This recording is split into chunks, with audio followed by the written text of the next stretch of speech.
Hello, fellow pilgrims. You are welcome to this new edition on my eschatology series, and I want to look at something very, very much important. I will be answering the question, why is it that rapture has been delayed up till now? That's the question we'll be answering. You will not get the answer directly from the scriptures, but you can infer. The fact that the rapture is definitely coming is not in doubt among Christians. Christians generally believe that rapture will happen at any time. If you look at 1 Thessalonians chapter 4, verses 15 and 16, he says, "For this we say unto you by the word of the Lord.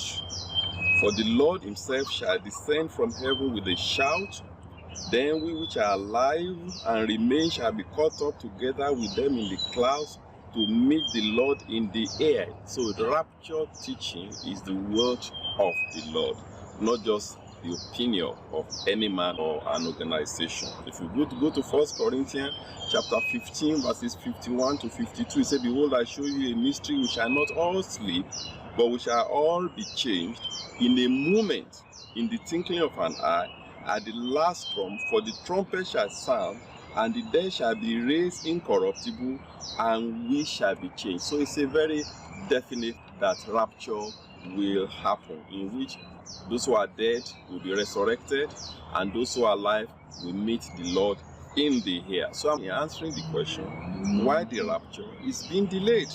Well, for about 2,000 years, Christians have been expecting the rapture. There's no doubt about it. In fact, some people have even fixed dates as to when the rapture will happen, and it never happened. Some, even in expectation of the rapture, some organizations, they even went to a secluded location expecting the rapture. It never happened. All these are indications that people believe that rapture will happen because God said it. But when it will happen is an issue that people don't know. I want to probe into the scriptures why it appears there is delay in the coming of the Lord. Well, Peter himself, inspired by the Holy Spirit, made it clear that even in the last days, there will be a lot of doubts among people as to the reality of the coming of the Lord. He said, "There shall come in the last days covers, walking after their own laws, and saying, where is the promise of his coming?" That's in 1 Peter chapter 3, verses 3 and 4. So the question is, are there clues in the scriptures that tell us things that will determine the coming of the Lord? Things that will determine rapture. We all know that there will be no signs, no date is given, so it will just come suddenly. But are there clues? Because God doesn't like keeping secrets from his children, those who are his truly children. So what are our responsibilities towards rapture? Or we just stay down and rapture will happen on its own? Do believers have their own responsibilities to make sure that the rapture happen on time? Can we influence the time? Or the time is actually fixed and unchangeable? That's why we look at the scripture. But I just want us to look at this fact that God in his wisdom has kept the church in suspense, even the world in suspense, as to when the rapture will happen. And there is wisdom in that. No specific date, no sign. There is wisdom in that, because take for example now, if you have children in your house, and you know that those children have the tendency of leaving the house to play and to do some things you don't like, and you want to go out. You want them to be obedient to your instructions while you are in the house. So what do? If you are going out, do you tell them when you are coming back? No. You put them in suspense so that they will ever be ready, they will ever be behaved when you are not around. And that's the same wisdom God is using, that he's not telling us now, so that we will be ready at any time for his coming. Now, the issue is this. Why is it that he kept it from us totally, the date and the time? Those who will be qualified for the rapture must be people that are living heavenly lives. Okay? The implication is that even right there here on earth, they must be living the life of heaven on earth. That is the condition. this life of heaven that God is expecting, we are not to be living it just because of the rapture, but because it is the appropriate normal life that is expected of every Christian. So whether rapture will happen or not, God expects us to be living that life. And that's why you see it in the book of 1 John chapter 3. It says, every man that has this hope in him purifies himself even as is pure. That's the life God expects us to live. To purify ourselves and to be living that life all the time. God will not want people who will deal with him in an hypocritical manner. If God tells them that it will happen in 20 years' time, that means those people will be relaxed. And they live whatever the life they want to live. And when it now becomes very close or comes very close, then you will see them just rising up to the challenge of the Christian life. God wants a consistent Christian life, which is the best for us, rapture or no rapture. So now I want to now answer the question. Let's look at the clues from the scriptures why we can know what may be delaying or what actually is delaying the rapture of the saint. Just get through some passages of the scripture and you will see it yourself as we discuss, and then from there you will know the inner mind of Jesus Christ and what he expects from us as our Lord and Savior.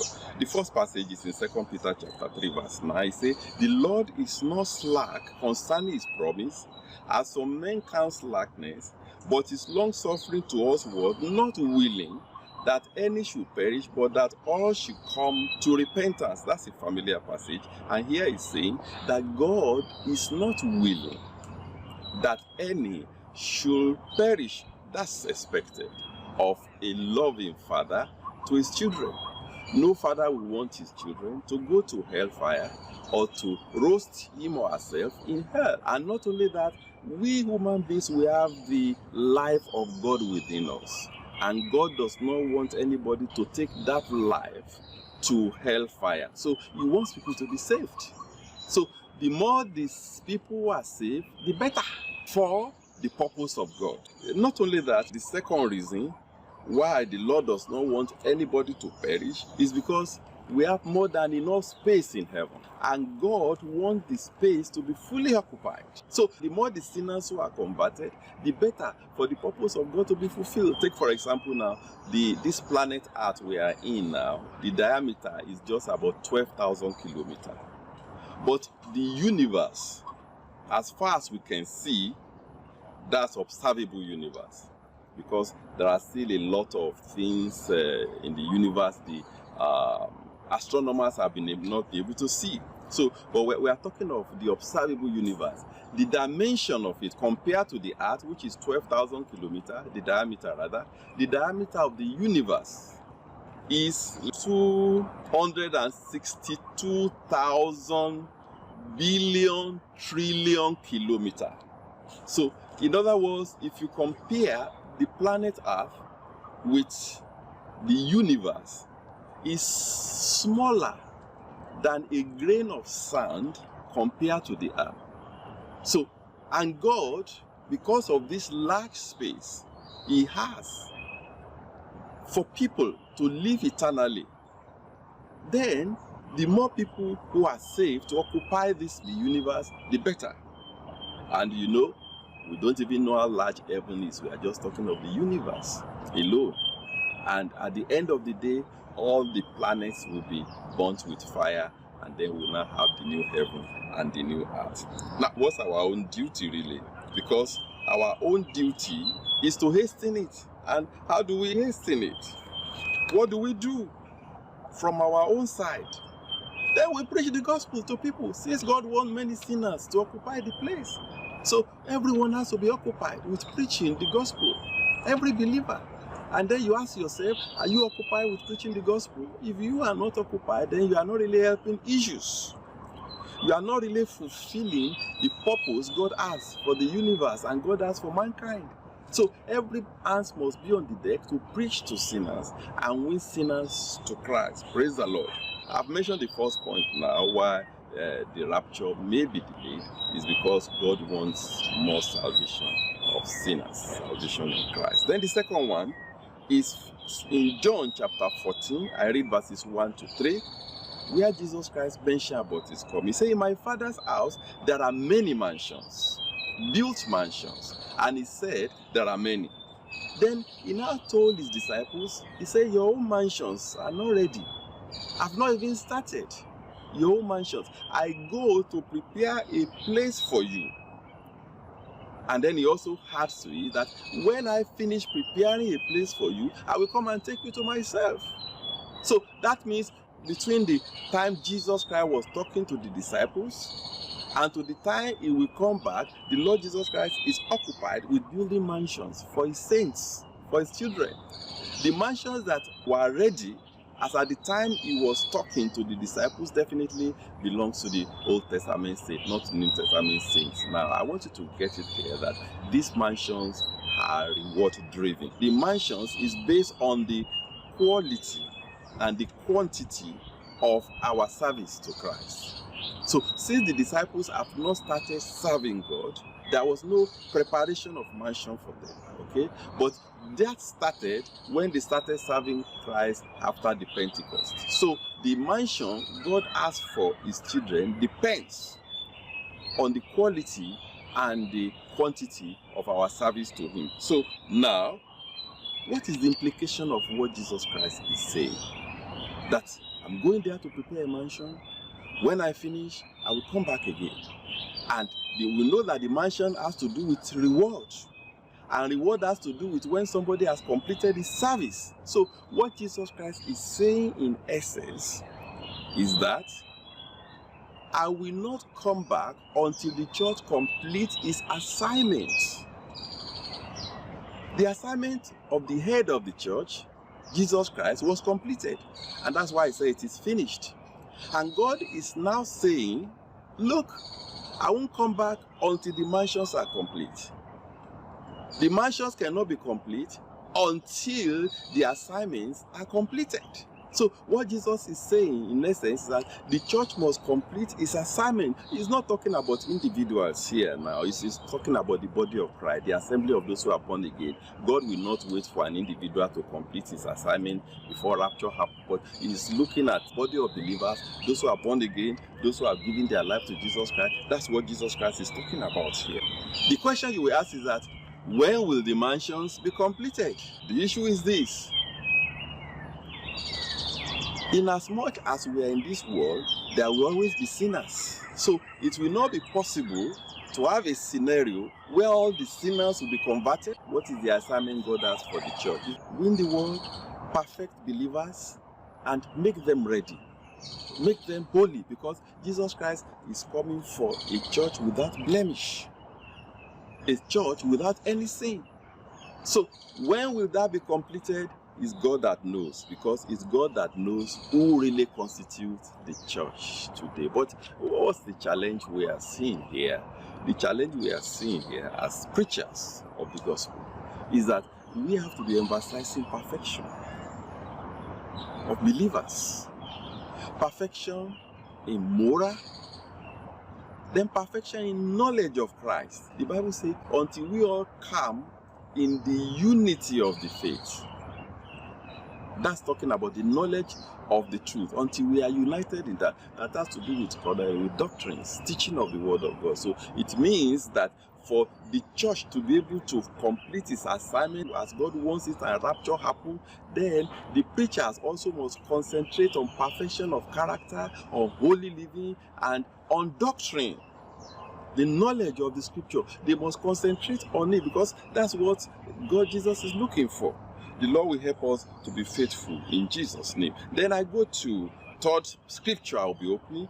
That is Hebrews chapter 9 verse 8. It says, and unto them that look for him shall he appear the second time without sin unto salvation. You will see the condition there, that saying that look for Jesus are those ones that he will appear to. Now let's look at the whole world now. We have the large circumference, the universal set, safe to say, which is the whole world.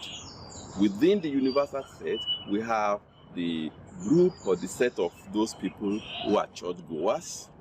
And within that set of people who are churchgoers, you have set of people who are born again, who have given their life to Jesus Christ, and they are Christian, they are born again. But within that, there are people, there are saints, perhaps very few, that are looking for the coming of Jesus Christ. I don't know whether you are part of the same, because the best way to know that is to ask yourself, are you looking for the coming of the Lord Jesus Christ? Because he said those are the people that Jesus Christ will appear to. He said, and they are without sin unto salvation. So, in other words, the church must be desirous of his coming before he will come.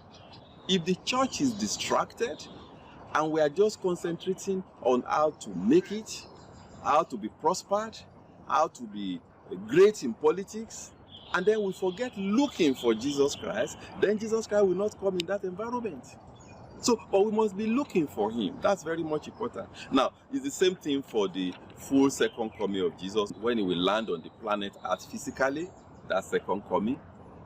He told the Jews that you will not see me, in Matthew chapter 23, until you start crying, praying, blessed is he that cometh in the name of the Lord. In other words, the prayer for his coming must even precede the thing before he appeared to the Jews at the second coming. So the same thing for the church. The church must be involved in looking for him, in praying for him, in seeking for him. Until we concentrate like that, then we are postponing the coming of the Lord Jesus Christ. Now, can you look at Revelation chapter 22, verse 20, where Jesus Christ says, surely I come quickly. That quickly is talking about, in the Greek, that's to do with surprise. That is coming in a surprising way. Why will it be a surprise? Because what he's saying is that you can even be planning for crusade, and the crusade will come up in 2 days' time. But if the rapture will happen tomorrow, Jesus Christ will not tell you to suspend the crusade and say rapture will happen. That there is no point. Jesus will not say that. You will keep on seeing revelation of people getting born again. You may even be planning for marriage, okay? You want to marry, and God is revealing his will to you and is speaking to you on marriage, and you are getting ready for marriage. But Jesus knows that before your marriage, rapture will have happened. He won't tell you to suspend that marriage. The revelation will still be coming on the area of marriage for you. Or you want to finish your career, you want to have more certificates, and you are praying about it. God will still be speaking positively to you. He won't tell you that no, you won't need it, because rapture will happen before you complete your degree. So that's why it will be a surprise. I want to say something clearly here. When he says, surely I come quickly, amen. John the Apostle prayed immediately. He said, even so, come, Lord Jesus. I'm emphasizing the point that the church must come to a situation where we are praying and crying for the coming of the Lord Jesus Christ if you want it to be fast. Now, the question I'm asking you, as a preacher, what is your emphasis to the people you are leading? Are you emphasizing heaven? Are you emphasizing the coming of the Lord? Are people really praying that the Lord Jesus Christ will come, or that is out of the pulpit, out of their Christian life? Then I ask you, are you looking for him? Are you praying for his coming? The Lord will help us in Jesus' name. The issue is that God knows how to push the church to start praying for his coming. If you look at the whole world now, you will see the convergence of all evils. Go to the church, you see a lot of atrocities. You see the people who call themselves prophets, what they are doing, ritual killing. So if you are somebody who has the heart of Christ, your mind will bleed and say something is going on. So what do you pray for? Do you pray that the world should be better? Well, the world will not be better. But it's good to pray for the world, but the world will not be better. Rather, we should pray more for the coming of the Lord. You go to those nations that we take as nations that give moral direction and moral examples to other nations, and you say, what is happening there now? You wonder, how is this thing happening in this nation? So God knows how to push us to the point that we have to cry. And for those who are sensitive in this, people who are discerning, I'm sure they are already crying that come Lord Jesus Christ. So the last passage I want us to look at is in 2 Peter chapter 3, verses 12 to 14. He said, looking for. We have to be looking for it. And hastening unto the coming of the day of God. The Greek interpretation is clearer. He said, looking for and hasten the coming of the Lord Jesus Christ. So you will see there that Peter, by the inspiration of the Holy Ghost, is telling us that we can hasten the coming of the Lord if we take care of some of these things we are looking at. If preachers take care, if pastors take care, if prophets take care, and if members take care, we can hasten the coming of the Lord. Well, the issue is that if you pray and concentrate on looking for the coming of the Lord, praying for the coming of the Lord, it has a way of preparing you yourself, getting ready for that coming. It has a purifying effect on your own life. It has a way of focusing you, directing your mind to heavenly things. So it's always good to follow what the Bible says. Now, you should look at it. It says, nevertheless, we, according to his promise, look for new heavens and a new earth wherein dwells righteousness. He said, look for and hasten the coming of the day of God. The fact is this: the day of God cannot come without the rapture. So if we are to hasten the day of God, as Peter said, then we must be ready to hasten the rapture. So in essence, he's saying that we should hasten the rapture, okay, by the life we live. He says, wherefore, beloved, seeing that ye look for such things, you must be looking for the coming of Christ. Be diligent that ye may be found of him in peace, without spot and blameless. So you can see just clearly now our own responsibility. So this coming of Jesus Christ is somehow elastic. To some extent, we determine, the saints determine. In fact, the Bible says the bride has made herself ready. It's our job to make ourselves ready and to hasten the rapture. The job of every believer, every Christian. And it's your own job as a person too, because Jesus Christ will not wait for anybody. He will not wait for you before rapture happens. So we have seen some of the things that are determinants of the coming of Christ. I've mentioned 4 points now. The salvation of souls. God wants more souls to be converted. And then number 2, satisfaction with the church. Jesus wants to be satisfied that the church has fulfilled his purpose. And then number 3, there's sincere expectation. And then we must be expecting it. We must come to that level. And then there should be supplication and crying. I pray the Lord will make us ready. Let's have a word of prayer together. Father, we thank you because you have shown us that it is in our hands. Father, as individuals, help us to rise to the challenge of getting ready for your coming. And as a church, help us to rise to that challenge in the name of Jesus Christ. Thank you, Father. Direct our hearts to your coming. In Jesus' name we pray. Amen. God bless you. Thank you for listening to this video. I want you to click the subscribe button and the notification, because so anytime we just have another message on eschatology, you will be able to be notified appropriately. And then not only that, there are some of the videos in my YouTube channel that rapture happen before we meet again. Meet you in the sky. God bless